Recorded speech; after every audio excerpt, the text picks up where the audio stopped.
Всім привіт! Ви на каналі Adventure Ukraine. У цьому відео я покажу та розповім, що робити та на чому кататися в міжсезоння, якщо немає можливості поїхати в теплі країни. Тож сьогодні ми просто зібралися, щоб виїхати та покататися на легких ендуро.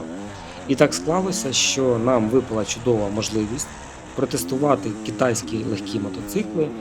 Я мав досвід їзди на китайських ендуро, і він, скажу чесно, був негативним. Одним словом, це гівно, і це щось незрозуміле для мене, і взагалі, як на такому можна їздити, мені було незрозуміло. Та чесно скажу вам, що сьогодні моя думка змінилася вже вдруге за цей сезон. Хоч ми і тестували конкретну модель, але те, що я скажу, точно підійде для всіх китайських ендуро 250-300 кубиків, та й, мабуть, і 450. Вагою приблизно 130 кг, вага у них всіх однакова, якщо не враховувати двохтактні мотоцикли, але про них мова йти в цьому відео не буде. Якщо порівнювати їх з австрійцями, або італійцями, або японцями, які мають вагу близько 100-110 кг, то, звісно, ці мотоцикли важкі. Але тут потрібно трошки згадати історії. Ще на початку 90-х ендуро не були такими хардовими, як зараз, але вже тоді на них їздили досить потужно. То були часи таких мотоциклів, як Honda XR 250, Yamaha TTR 250, Suzuki Jabbelt, Yamaha Sherpa. На той час це були прості надійні мотоцикли, які використовувалися саме як софт-ендуро, так і мотоцикли для любительського харду, так би мовити. Люди каталися на тих самих Honda чи Suzuki, отримували задоволення, і це, я вам скажу, найголовніше, заради чого ми катаємося на мотоциклах. Звичайні прості вилки, прогресія, ті самі, які ми зараз можемо бачити на сучасних китайських ендуро більш дешевого сегменту.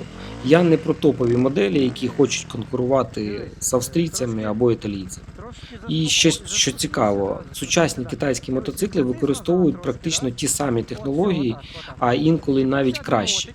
Нічого принципово не змінилося, звичайне запалювальне, карбюратор, ніяких складних інжекторів, зауважую, що це максимально прості та зрозумілі мотоцикли. По бюджету це близько $2500, і це також важливо, але про це трошки згодом. Тож, чому я завжди кажу, що в кожному гаражі має бути такий мотоцикл. По-перше, він легкий. По-друге, з ним не потрібно закривати сезон, і це надзвичайно важливо. По-третє, ви суттєво зменшуєте ціну кожного кілометра подорожі. Так, на цих мотоциклах 100% можна подорожувати та навіть приймати участь у змаганнях. А тепер я розповім, який мотоцикл так вплинув на мою думку. З нами сьогодні їхали два Кові Light 300, 25-го року модельного. І тут є один дуже цікавий момент. Ці мотоцикли не про потужність і не про рекорди. Вони про круглий рік, про свободу, про можливість кататися в різних форматах. Це туризм, змагання, фрірайд. Так, по трасі на далекій дистанції на них буде некомфортно, але в радіусі 200 км навколо свого регіону це ідеальний варіант, на мою думку. А якщо потрібно їхати далеко, мотоцикл спокійно завантажується в бус або в причіп, і ти їдеш саме туди, де хочеться кататися. І це також дуже-дуже класно. Якщо порівнювати з важкими туристичними ендуро, бо канал все-таки у нас про важкі туристичні ендуро, в них, звісно, є свій шарм, потужність, статус, але і ціна кожного кілометра там значно вища. Не кожен поїде на дорогому мотоциклі з складними ділянками, бо ціна помилки буде відповідною. Так, вони круті, технологічні, класні, і я дуже люблю саме клас туристичних адвенчерів. Та будемо відверті, некомфортно на туристичному ендуро їздити довкола нульової позначки термометра, а ще якщо є сніг. А ось легкий ендурик дозволяє не закривати сезон, тренуватися, їздити куди дивляться очі, прокладати свої нові маршрути, качати свої скіли на бездоріжжі. І це неймовірно весело. Ще раз повторюся, ще рік тому я дуже скептично ставився до китайських мотоциклів. Я думав, що це не їде, що це фуфло. І якби не ця поїздка, я б так і залишився з цією думкою. З нами було, повторюсь, два Кові Light, однакові 25-го року. По двигуну в мене взагалі особливих претензій до них немає. Так, вони малопотужні, без вибухового характеру, як у 450 або в двохтактних мотоциклах. Але якщо працювати коробкою, свою нормальну швидкість ти отримаєш. Єдина різниця між цими двома мотоциклами була в передній вилці. На одному з них вилка була вже доопрацьована, змінена кількість шайб. І це просто кардинально змінило поведінку мотоциклу. Проїхавши на першому мотоциклі, я вже через 10 хвилин хотів злізти з нього. А коли я сів на другий, який був вже доопрацьований, я їхав і не хотів з нього злазити. Мені він неймовірно сподобався, саме попередній підвісці. Так, я розумію, що вона для стрибків не підходить, але і мотоцикли ці для стрибків не зовсім підходять. Так, на них стрибають, але я вважаю, що все-таки стрибати потрібно на якісних мотоциклах. Але якщо використовувати мотоцикл як туристичний ендуро, а не як хард-ендуро, ця підвіска просто топ. Звісно, є речі, які мені не сподобалися, але я думаю, що вони виліковні, і ми ще пограємося з підвіскою цих мотоциклів. Розподіл ваги. Мені особисто хочеться, щоб мотоцикл мав більше завантаження саме на заднє колесо, ніж на переднє. У тих конфігураціях, у яких ми їхали, цього трошки не вистачало. Частково це можна вирішити або шляхом зміни отворів у важелях, або встановлення довшої прогресії для заниження задньої частини мотоцикла. Це такі два варіанти, які точно ми спробуємо саме на цих мотоциклах. Я впевнений, що вони дадуть тільки позитивний результат. Тепер про розхід палива.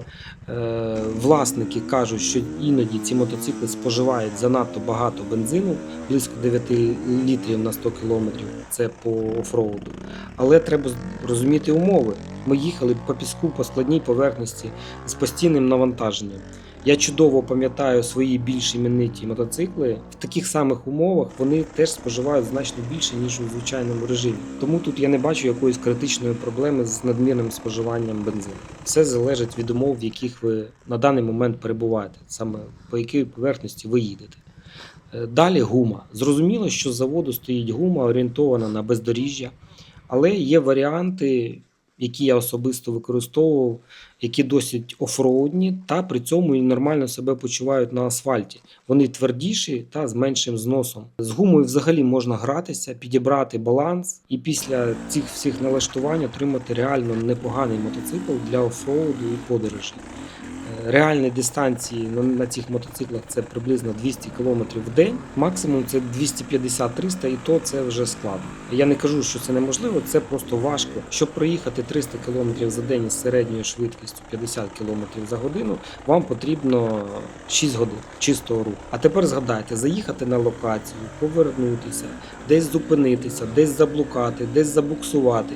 І середня швидкість у вас дуже швидко впаде, тому навіть 200 км в день це абсолютно нормальна, комфортна дистанція для такого формату подорожей, саме по бездоріжжю. І ще один такий великий плюс, що в лісі завжди тепліше, ніж на трасі.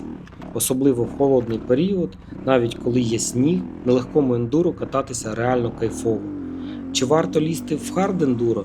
Кожен вирішує собі сам. Для мене це класна штука, я не професіонально цим займаюся, я займаюся цим в своє задоволення. Чого мені цілком вистачає. Легенький такий хард, я б сказав, мідіум. Більше мідіум, щоб в тебе була якась швидкість. Оце саме для мене це те, що потрібно. І от такі мотоцикли, про які у нас зараз йде мова, вони для цього, в принципі, годяться. Тож, легкі китайські ендуро з бюджетом близько $2500 – це дуже класний варіант. Якщо ціна нижча, то більше людей може собі дозволити ці мотоцикли. Дуже важливо саме налаштування цих мотоциклів, налаштування під себе, під ваші стилі їзди. Бо я ж кажу, на нашому прикладі два мотоцикли, вони абсолютно різні. Таких мотоциклів значно більше людей можуть собі дозволити, ніж ту саму Honda CRF, Kawasaki KLX, або інші бренди. Легкі ендуро чудово підходять для адвенчер подорожей по бездоріжжю та й по дорогам також, але не по шосе. Бо потужності їм все-таки не вистачає, щоб їхати з гарною крейсерською швидкістю саме по шосе. Я точно знаю, що нема універсального мотоцикля під усі задачі. Є такі мотоцикли, як Husqvarna 701 або KTM 690. Вони дуже близькі до універсальності, щоб на них подорожувати як по асфальту, так і по бездоріжжю. Але це все компроміси. І дуже важлива річ – це все-таки гума, на якій гумі мотоцикл виходить з заводу. Саме вона показує, для чого цей мотоцикл був створений. Тому не треба себе обманювати, що важкий адвенчер проїде всюди, десь ви програєте, або на асфальті, або на бездоріжжі. Мій вибір – це легкий ендуро, особливо восени, взимку і навесні, коли холодно, мокро, слизько, саме тоді вони розкриваються на всі 100%. Ну а коли сезон, звісно, тур-ендуро. Тури з друзями, цікаві місця, незабутньо проведений час – це дійсно кайф. Тому я бажаю всім мати хоча б один легкий ендуро, а краще два, і просто кайфувати від катання цілий рік, не закривати сезон. Цей день дуже сильно змінив моє ставлення до легких китайських ендуро, а все тому, що я вперше проїхав на гарно налаштованому мотоциклі, саме під ті задачі, які мені потрібні. На цьому в мене все. Дякую всім за перегляд та до нових зустрічей на каналі.